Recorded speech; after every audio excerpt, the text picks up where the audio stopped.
Derek had never been truly honest. He wouldn't have married Ava if she hadn't become the sole proprietor of her father's business after his sudden passing. Her father, a seemingly strong and youthful businessman, had unexpectedly succumbed to a stroke. Ava, being his only child, inherited his entire fortune. This was precisely why Derek, a charming opportunist accustomed to living off wealthy women, took an interest in her. Ava was enchanted by Derek's sweet promises, while he merely saw her as a temporary opportunity, until something more advantageous came along. However, it soon became clear that Ava herself was the ultimate jackpot. She inherited an immense fortune, and Derek knew exactly how to exploit it. He planned to manipulate her deep affection for him to gain control over her wealth. Everything seemed to be working in his favor. Ava was devastated by her father's passing, as he had been her pillar of strength. Derek quickly stepped in, offering comfort and support during her grief, ensuring she remained unaware of his true intentions, at least until their wedding. After the funeral, Derek proposed marriage but suggested they wait until her mourning period was over. He was a master of deception, manipulation, and pretense, capable of becoming whoever he needed to be. With his past wealthy girlfriends, he never put in much effort, believing there would always be another one. But with Ava, he knew the effort would be worthwhile. However, an unexpected obstacle appeared, one he hadn't foreseen. Ava's father had a best friend, Mr. Donovan, who was also his right-hand man in the company and Ava's godfather. He immediately recognized that Ava, blinded by love and grief, was rushing into marriage. Though he knew he couldn't stop her, Mr. Donovan insisted on a prenuptial agreement, managing to persuade Ava to accept it. "Derek, it's just business. Is that so difficult?" Ava asked, repeating what Mr. Donovan had explained. Derek, taken aback, responded indignantly, "This is insulting. Do you think I want your money? Honey, it's just a formality. We only need it in case of divorce. My godfather insists on it. He's always been like a second father to me." Ava, though inexperienced with financial matters, was no fool. Once she set her mind on something, she achieved it. Derek had no choice but to accept all of Mr. Donovan's conditions. The contract was standard in its wording, but completely restricted Derek's rights. It ensured that all inherited businesses and properties remained solely in Ava's name and could never become shared assets. Derek had assumed he would receive dividends, acquire new property, and gain financial leverage, but the airtight contract, crafted by a top-tier lawyer, left him with nothing. Despite this setback, Derek still saw the marriage as beneficial. He believed he could access Ava's finances without oversight, gradually accumulating his own wealth. His plan was to discreetly withdraw money from their shared budget and transfer it to his personal accounts. But once again, he was mistaken. Mr. Donovan, a responsible and ethical man, not only managed Ava's business finances, but also oversaw her personal expenses. Derek found himself with a limited allowance, but he remained patient, waiting for the situation to change. Soon it did. From the day of their wedding, Ava desperately wanted to become a mother. However, every passing month brought only disappointment. Initially, she blamed stress and the exhausting demands of running a business. After more than a year of failed attempts, she sought medical help. A series of examinations revealed something far worse than she had imagined: cancer. For nearly 2 years, she endured grueling treatments, but success remained out of reach. Throughout this ordeal, Derek played the role of a devoted husband only in appearance. Deep down, he wished she would simply cease to exist, and he struggled to conceal his indifference. Though they never directly confronted the issue, Ava was well aware of his numerous affairs. Yet, Derek remained convinced that his deception was flawless.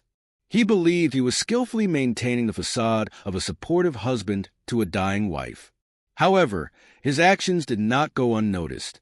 From hospital staff to Mr. Donovan, everyone condemned his behavior. Mr. Donovan was especially distraught. He couldn't understand why Ava, despite knowing the truth, clung to her marriage. Worse yet, She had no will in place, meaning Derek would inherit everything by default. All of her father's and her own hard-earned wealth would fall into Derek's hands, only to be squandered in a few short years. But Mr. Donovan was uncertain how to broach the topic with his dying goddaughter. Derek, on the other hand, was already anticipating his windfall.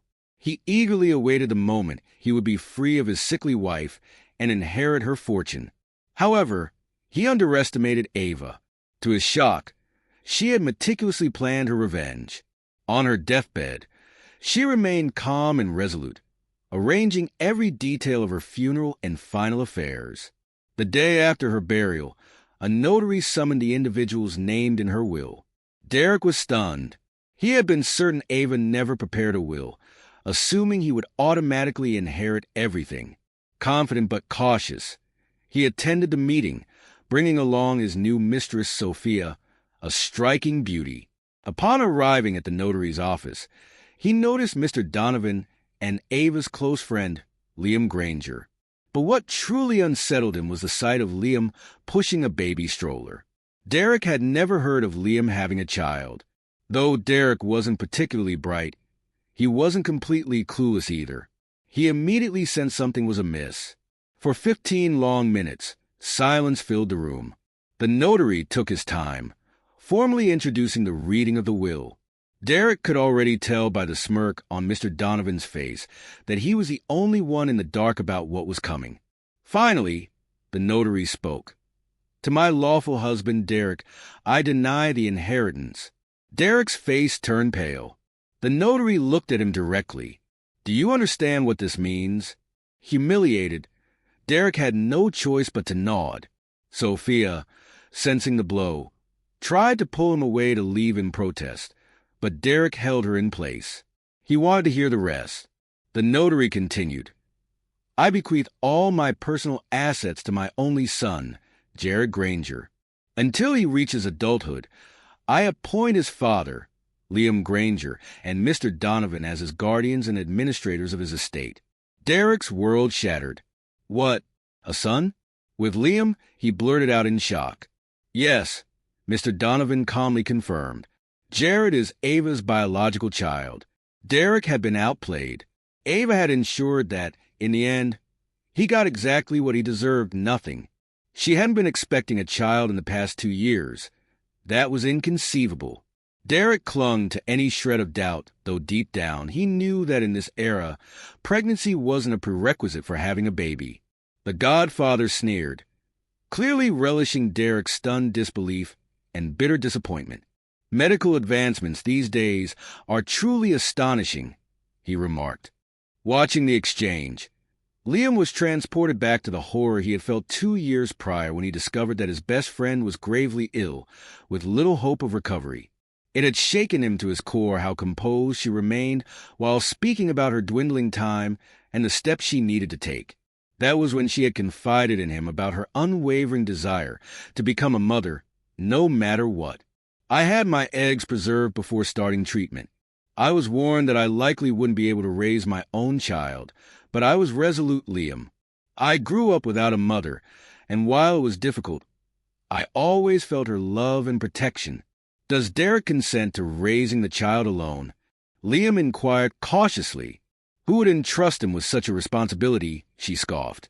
"He'd gladly take guardianship just to exploit the baby's inheritance. He lacks any semblance of a conscience." "No, I have long come to terms with the fact that my dear husband is, to put it mildly, a person of questionable integrity. His response to my diagnosis and prognosis was so appalling that I refused to even speak of him. This man isn't worth a single tear." "And what about the baby?" Liam asked. "That's exactly what I wanted to discuss with you." Ava hesitated, an uncharacteristic flicker of doubt in her usually fearless demeanor. "I'm not sure how to put this delicately. Maybe there is no delicate way. In short, I would like you to be the father of my child." His mental state had spiraled out of control since the will's announcement. "She ruined my life. I'll ruin her child's. A wealthy heir? No. The boy would grow up in a state-run orphanage, while his mother, wherever she was, would helplessly watch, knowing she was the one to blame. Nick chuckled darkly. Had anyone witnessed his expression at that moment, they would have seen madness taking hold and likely sent him straight to a psychiatrist. But reality doesn't work in hypothetical terms. When Nick set his mind on something, no matter how twisted, he followed through without hesitation. For 2 full days, he did more than just observe. He meticulously prepared.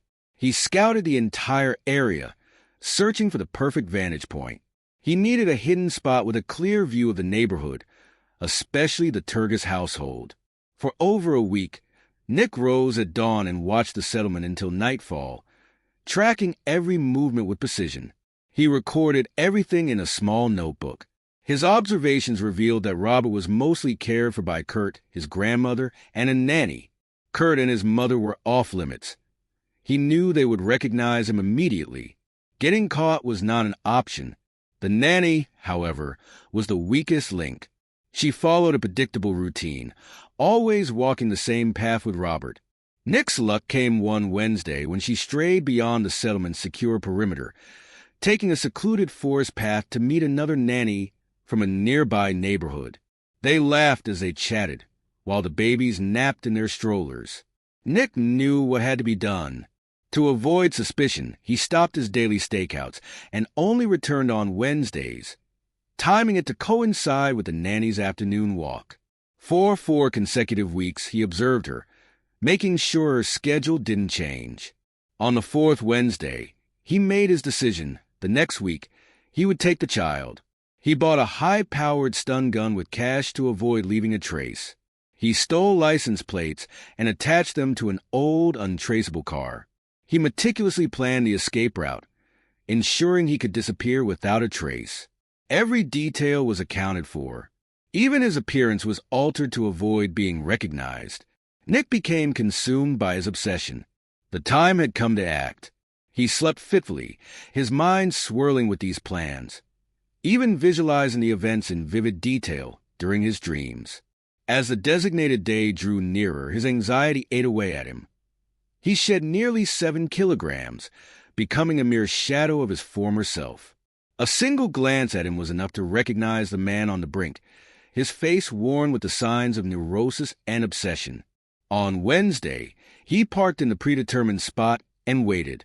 When he saw the nanny pushing the stroller down the path, his hands shook. The meticulous planning had numbed him to the reality of what he was about to do. He was going to confront a stranger, incapacitate her with a stun gun, grab the baby from the stroller, and escape to his car. Nick had imagined the scene playing out like a video game, but standing there, it was all too real. The woman, the child, the stroller, and the baby's curious gaze. By nature, Nick wasn't violent, and crossing that line was a struggle. Yet, his growing hatred for Jolie pushed him forward. He approached the nanny, shoved her away from the stroller, and knocked her to the ground. He used the taser to stun her, leaving her unconscious. Now only one task remained: take the child and flee. But fate intervened. As he bent to unfasten the straps, a sudden blow to his head sent him crashing to the ground. The next thing he knew, an elderly man loomed over him, scolding him while tying his hands. Darkness claimed him once more. The mysterious man was later identified as a gamekeeper, known in the 2 nearby affluent communities. His cabin was perfectly hidden, tucked behind dense foliage beyond a clearing where nannies often met. Nick had been unaware of its existence. Mr. Mayo had been returning from the store when he noticed suspicious behavior. He later told the authorities, "I saw a man standing watch, dressed all in black despite the morning heat. Something didn't sit right, so I kept watching." Years of experience as a gamekeeper had made Mr. Mayo adept at moving quietly through the woods to avoid startling wildlife. I hid behind a tree and observed. I saw the man attack the woman, knocking her down. At first, I thought he was going to assault her, but then I realized he was after the child. I acted on instinct, grabbed a branch and struck him. A police officer clapped him on the back. "Good work, Mr. Mayo. You're a local hero. The press is already on the way. They want your statement. Sign this report and enjoy your newfound fame." Mr. Mayo shook his head. "I want no part of that. I just did what anyone would do." Without another word, he made his way back to his cabin, taking a roundabout path to avoid attention. To him, it was nothing extraordinary. How could he turn a blind eye when a vulnerable child was in danger? A few hours later, Kurt arrived at Mr. Mayo's cabin. "Hello, I'm Robert's father, the boy you saved today. He's an amazing child.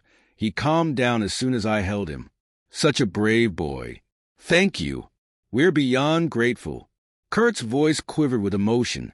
The day's events had shaken him deeply. "Please tell me, how can I ever repay you?" Mr. Mayo chuckled. "Repay me? There's no debt when a child's life is at risk." Still, Kurt insisted. "If you insist, maybe a new hunting outfit and some food for my dog would be appreciated." "Of course, no trouble at all. By the way, if you don't mind me asking, was this all for money?" The gamekeeper was curious. Kurt sighed. "It's more complicated than that." He took a deep breath and shared a fragmented but heartfelt story. Jolie's illness, their unconventional parenting methods, her tragic death, and Nick's quest for revenge. The investigator said Nick was deeply hurt, but they thought greed was his only motivation. The truth is, he was consumed by vengeance. Kurt said, relieved to finally confide in someone impartial. He pondered aloud. "Do you think we pushed him to this point? Are we responsible for his thirst for revenge?" Mr. Mayo scoffed. "Oh, come on. Are you seriously asking that? You're an adult, yet you're doubting yourself. That Nick would have found an excuse for his actions, no matter what. He didn't need one. He married for wealth, betrayed his wife without remorse, mistreated her when she was ill, and somehow convinced himself it was all her fault. And you're wondering if she was wrong to retaliate just once? No, she was right. She struck him where it hurt most, his wallet. On the contrary, she executed her plan perfectly." Kurt found an odd comfort in Mr. Mayo's blunt honesty. He spent the rest of the day reflecting on his words. "Now, I owe you for your wisdom, too." Mr. Mayo waved it off. They parted as friends, with the gamekeeper promising to check in on Robert. "I once heard a saying, maybe Chinese wisdom, maybe folklore. If you save someone's life, you're responsible for them forever. Don't worry about Robert. I'll watch over him." True to his word, Mr. Mayo became a regular visitor at Kurt's home, always welcome. To Robert, he wasn't just a friend. He was family. Nick was eventually sentenced to several years in prison. In his absence, life in the household began to settle back into a sense of normalcy. Mr. Chinland visited often, fulfilling his godfatherly role with steadfast commitment. Meanwhile, Kurt met a single mother whose daughter attended Robert's kindergarten. The children quickly bonded, and Kurt's parents hoped this would be the beginning of something special for their son. A kind stepmother for Robert, and maybe even a sister. Perhaps more. No matter what the future held, Kurt remained true to his promise to Jolie. He made sure Robert never forgot his mother, telling stories, showing pictures and videos, and constantly reminding him that she loved him. Even though she couldn't be seen, she was always with him, watching over him, protecting him from afar.